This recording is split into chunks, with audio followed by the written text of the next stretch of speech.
તો હવે આપણે કરન્સીની ઉપર નજર કરી લઈએ. રૂપિયાના કારોબાર ઉપર આપણે જો નજર કરી લઈએ તો આજે પણ શરૂઆતી કારોબારની અંદર આપણને રૂપિયો લગભગ ફ્લેટ રહેતો જોવા મળ્યો હતો. 72.89 ની સામે 72.91 ની આસપાસ આપણને રૂપિયો જે છે તે ખુલતો દેખાયો હતો અને હાલમાં જો આપણે જોઈએ તો 72.95 ના સ્તર ઉપર રૂપિયાની અંદર કારોબાર થઈ રહ્યો છે અને ડોલર ઇન્ડેક્સ ઉપર નજર કરી લઈએ તો 90.09 પર ડોલર ઇન્ડેક્સની અંદર આપણે કારોબાર જોઈ રહ્યા છે. તો આજે કોમોડિટી લાઈવમાં આપણી સાથે ચર્ચા કરવા માટે જોડાયા છે એલકેપી સિક્યોરિટીઝના જતીન ત્રિવેદી. જતીનજી, ગુડ મોર્નિંગ અને આપનું સીએનબીસી બજાર પર સ્વાગત છે. જીએનજી, જતીનજી, આપને અહીંયાથી રૂપિયાની ચાલ કેવી લાગી રહી છે? Very good morning Sarna. જો જે હિસાબથી રૂપિયાની જે ચાલ છે આપણે જોયું છે કે એક લાસ્ટ વીકના અંદર એક સ્પાઇક જોવા મળ્યો હતો યુએસડીઆઈના પેરના અંદર અને રૂપીના અંદર એક સ્ટ્રોંગ ફોલ આવ્યું હતું. બટ ત્યારબાદ એના પછી પાછું રૂપીના અંદર જે છે સ્ટ્રેન્થ જે છે કન્ટિન્યુઅસલી આપણને જોવા મળ્યું છે કે જ્યાં લેવલ્સ જે છે અગર ઇમ્પોર્ટન્ટલી આપણે જોવા જઈએ કે જે લેવલ્સ એને પકડીને રાખ્યા છે રૂપીએ ઓન ધ સપોર્ટિવ સાઇડ ઈ છે અરાઉન્ડ અબાઉટ 70 to 70 70 to 60 નું જે રેન્જ છે એક સ્ટ્રોંગ સપોર્ટિવ મેજર છે રૂપીના માટે. તો જ્યાં સુધી 70 to 70 ના બિયોન્ડ પડતો નથી રૂપિયો ત્યાં સુધી એના અંદર થોડુંક તેજી જે છે એ બનેલી છે રૂપિયાના અંદર. હવે અહીંયા આગળ આપણે જે મહત્વનો ઇમ્પોર્ટન્સ જે છે અહીંયા પકડીને ચાલવાનું જે છે એ છે કે 70 to 70 અગર યુએસડી આઈએનઆર ને નીચે અગર વયો જાય છે તો એના પછી જે લેવલ્સ જે છે એ આપણા માટે ઇમ્પોર્ટન્ટ જે છે એ 70 to 50 થી લઈને 70 to 25 ના છે. કે જો 70 to 70 ના નીચે અગર આ યુએસડી આઈએનઆર પેર જે અગર ફોલ થાય છે તો next level of support will be around 70 to 50 to 70 to 25. તો અગર જ્યાં સુધી 70 to 70 હોલ્ડ કરે છે યુએસડી આઈએનઆર પેર ત્યાં સુધી અમે માનીને ચાલી રહ્યા છે કે એડવાન્ટેજ ડોલર અહીંયા થોડુંક રહી શકે છે. ઓન ધ હાયર સાઇડ 73.25 73.40 ના લેવલ્સ જે છે એ ટચ કરવા જઈ શકે છે ઇન ધ નેક્સ્ટ 1 વીક. એટલે બોટમ લાઈન એ છે કે રૂપિયો જે છે થોડોક અહીંયાથી હજી કન્ટિન્યુ નબળાશ જે છે એ થોડું દેખાડી શકે છે કે જ્યાં સુધી 73.20 70 to 25 ના લેવલ્સ ટચ નથી કરતું કે જ્યાં આગળ એનો સ્ટ્રોંગ સપોર્ટ છે ત્યાં પછી ત્યારબાદ એના અંદર પાછું એક સપોર્ટિવ જે છે ટ્રેડ જે છે એ રૂપીના અંદર જોવા મળે છે. તો ઓવરઓલ અગર આપણે આને કેલ્ક્યુલેશન જોવા જઈએ તો 70 to 70 થી લઈને 73.25 આ જે એક 50-60 પૈસાની જે રેન્જ જે છે આના અંદર પ્લે કરતો દેખાશે રૂપિયો જે છે. તો હમણાં જે છે ટ્રેડર્સ માટે એડવાઇસ છે કે યુએસડી આઈએનઆર ના અંદર થોડુંક બાઇંગ કરીને ચાલવું જોઈએ 70 to 70 ના નીચે સ્ટોપ લોસ રાખીને અને હાયર સાઇડ પર 73.25 73.30 ના લેવલ્સ ના માટે એમ કરીને ચાલવું જોઈએ યુએસડી આઈએનઆર પેરના. ઓકે, તો રૂપિયા ઉપર અહીંયા જે સલાહ બની રહી છે એ જણાવેલા લેવલ ઉપર તમારે બાય કરીને ચાલવાની સલાહ મળી રહી છે. તો હવે આપણે રૂપિયા બાદ ક્રૂડની ચાલ ઉપર એક નજર કરી લઈએ તો યુએસમાં ઘટી રહેલી ઇન્વેન્ટરી અને અર્થતંત્રની રિકવરીને કારણે માંગ વધવાની આશાએ તેમજ યુએસ અને ઈરાન ન્યુક્લિયર ડીલની ચિંતાને કારણે ક્રૂડ તેના 3 વર્ષના ઉપલા સ્તર ઉપર કારોબાર કરી રહ્યું છે. જતીનજી, ક્રૂડમાં આપણે જોઈ રહ્યા છે કે 3 વર્ષના જેવા ઉપલા સ્તર બની રહ્યા છે. સારી એવી તેજી આપણે ક્રૂડની અંદર જોઈ રહ્યા છે. તો તમે આ તેજીને કેટલી આગળ વધતી જોઈ રહ્યા છો?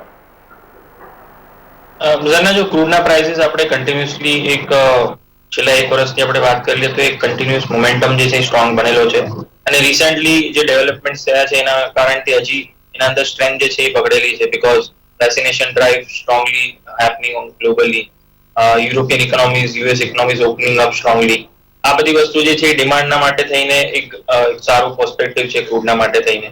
અને પ્લસ ઓપેકના તરફથી કોઈ એવા સ્ટ્રોંગ સ્ટેટમેન્ટ્સ નથી કે જ્યાં એ લોકો ક્રૂડના પ્રોડક્શન જે છે એને લઈને કંઈ વધારે વધારો કરે તો એના કારણથી પણ અહીંયા સપોર્ટિવ મેજર્સ જે છે એ બનેલા છે. આઈ પર્સનલી ફીલ કે ક્રૂડ ઓઇલના પ્રાઇસીસ અહીંયાથી હજી પણ બુલિશ મોમેન્ટમ જે છે એ કન્ટિન્યુ કરતા જ દેખાડશે. બેઝ સપોર્ટ જે છે 4850 4800 નો બનેલો છે જ્યાં સુધી 4850 4800 નો બેઝ સપોર્ટ છે ત્યાં સુધી 52 ડિપ્સની સ્ટ્રેટેજી છે મેન્ટેન રાખીને ચાલવી જોઈએ ક્રૂડ ઓઇલ પ્રાઇસીસના અંદર. ટ્રેડર્સ માટે એડવાઇસ છે કે માઇનર ડિપ્સ માટે વેઇટ કરીએ અને ત્યાં આગળ બાઇંગ કરીએ તો સારું રહેશે. ઈ લેવલ્સ જે છે ત્યાં આગળ સારા સપોર્ટિવ છે. Base supportive for traders is around 5100 5100 5110 ના આજુબાજુના લેવલ્સ જે છે એ સારા છે. 30-40 પોઈન્ટ નો ઘટાડો આવે છે ત્યારે બાય કરીને ચાલો. સ્ટોપ લોસ રાખો 5070 નો 5070 નો અને ટાર્ગેટ જે રાખીને ચાલવાનું છે 5175 નો રાખીને ચાલવાનું છે. ડે ટ્રેડર્સના માટે એડવાઇસ છે. ઓકે, તો અહીંયા આગળ આપણને ક્રૂડની તેજી યથાવત રહેતી લાગી રહી છે અને સલાહ જે બની રહી છે એ ઘટાડે ખરીદીની સલાહ બની રહી છે. 5110ની આસપાસ તમારે બાય કરીને ચાલવાનું રહેશે. તો આ સાથે કોમોડિટી લાઈવની અંદર સમય થઈ રહ્યો છે એક નાનકડા વિરામનો. અહીં લઈશું નાનકડો વિરામ અને ત્યારબાદ ચર્ચાને આગળ વધારીશું.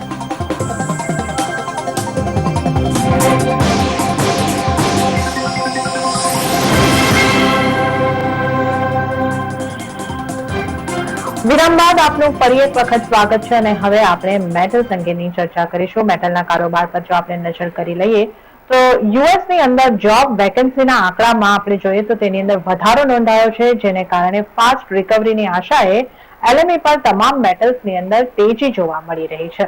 અને જો આપણે સ્થાનિક બજારોની, ભારતીય બજારોની વાત કરીએ તો એલ્યુમિનિયમ અને કોપરની અંદર થોડી મંદી બની રહી છે અને બાકીની મેટલોની અંદર આપણને પોઝિટિવિટી સાથેનો કારોબાર દેખાઈ રહ્યો છે સ્થાનિક બજારની અંદર એમસીએક્સ ઉપર. જતીનજી, મેટલ ઉપર આજે આપણો ફોકસ ક્યાં રહેવો જોઈએ અને આપની કઈ મેટલ્સ પર ટ્રેડ લેવાની સલાહ બની રહી છે? બેઝ મેટલ્સના અંદર આપણે વાત કરી લઈએ તો ડેફિનેટલી વોલેટાઇલ સેશન્સ જે છે એ કન્ટિન્યુડ છે. આપણે છેલ્લા એકાદ 6 મહિનાથી જોઈ રહ્યા છે કે એક સ્ટ્રોંગ બેઝ મેટલ રેલી જે છે એ કન્ટિન્યુડ હતી. તેના પછી ત્યારબાદ થોડુંક એક 7 to 8% નું જે કરેક્શન જે છે ફ્રોમ હાયર લેવલ્સ, ઇનફેક્ટ ઘણા બેઝ મેટલ્સના અંદર મોર ધેન 10% નું પણ કરેક્શન જોવા મળ્યું છે ફ્રોમ હાયર લેવલ્સ.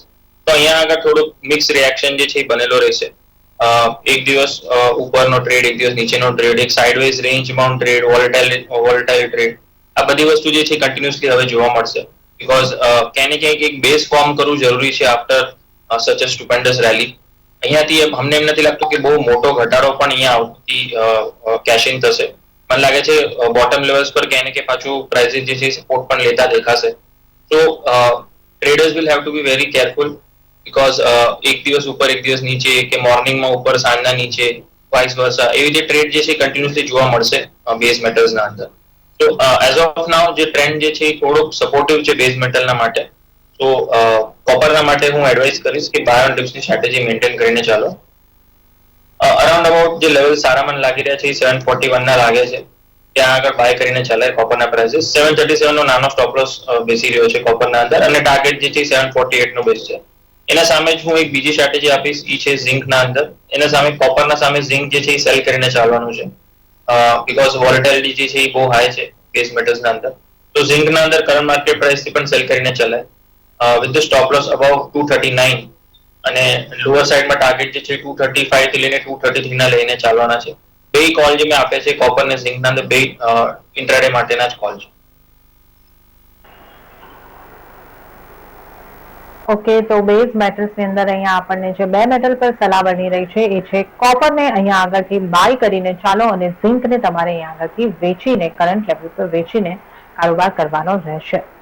તો આ તો વાત થઈ ગઈ છે બેઝ મેટલ્સની. અને હવે જો આપણે પ્રેશિયસ મેટલ તરફ આગળ વધીએ અને એના કારોબાર ઉપર જો આપણે નજર કરી લઈએ તો નબળા પડી રહેલા ડોલર તેમજ ઘટી રહેલી બોન્ડ યીલ્ડને કારણે સોનામાં તેજી સાથેનો વેપાર નોંધાયો છે. કોમેક્સના ઉપર જો આપણે સ્તર જોઈએ તો 1893 ના બની રહ્યા છે અને સ્થાનિક બજારમાં 49,172 ના સ્તરની આસપાસ આપણને કારોબાર થતો સોનાની અંદર દેખાઈ રહ્યો છે. ત્યારે જ ડબ્લ્યુસીસીના એક રિપોર્ટમાં જણાવાયું છે કે દુનિયાભરની સેન્ટ્રલ બેંક પોતાના ગોલ્ડ હોલ્ડિંગમાં ઘટાડો કરશે. સોનાની સાથે આપણે ચાંદીની અંદર પણ જો જોઈ લઈએ તો ચાંદીની અંદર પણ આજે આપણે પોઝિટિવિટી સાથેનો કારોબાર જોઈ રહ્યા છે. જતીનજી, સોના ચાંદી બંને ઉપર આપનો મત લેવો છે, કારણ કે જ્યારે બજારની નજર જે છે તે યુએસના જે આવતીકાલે મોંઘવારીના આંકડા આવવાના છે એના ઉપર બની રહેલી છે, ત્યારે આપના મતે સોના અને ચાંદીમાં હવે અહીંયા આગળથી કેવા મૂવ દેખાઈ શકે અને આપની શું સલાહ રહેશે? ઝરના રાઇટલી પોઇન્ટેડ.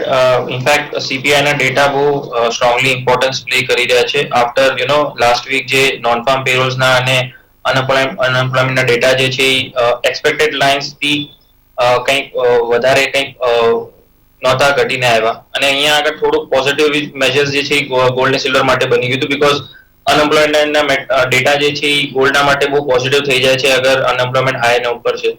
એક્સપેક્ટેડ નહોતું કે એ અનએમ્પ્લોયમેન્ટના ડેટા જે છે વધીને આવશે, બટ એ ઇનફેક્ટ વધીને આવ્યા હતા અને ક્યાંય ને ક્યાંય આ જે છે એ થોડુંક સપોર્ટિવ થઈ જાય છે ગોલ્ડ સિલ્વર માટે. હવે જે કાલનો જે ડેટા જે છે સીપીઆઈ નો ડેટા એ ડેફિનેટલી ઇમ્પોર્ટન્ટ પ્લે કરશે આગળની ચાલના માટે ગોલ્ડ અને સિલ્વરના માટે. તો જ્યાં સુધી ડેટા નથી આવતું ત્યાં સુધી ટ્રેડર્સને ઓપોર્ચ્યુનિટી રહેશે સાઇડવેઝ ટ્રેન્ડ જે છે એને કેપ્ચર કરવાની, બીકોઝ કાલના દિવસે જે ડેટા આવશે સીપીઆઈ ના, એના પછી જ એના અંદર એક સ્ટ્રોંગ મોમેન્ટમ જે છે એ ગોલ્ડ અને સિલ્વરના અંદર જોવા મળશે.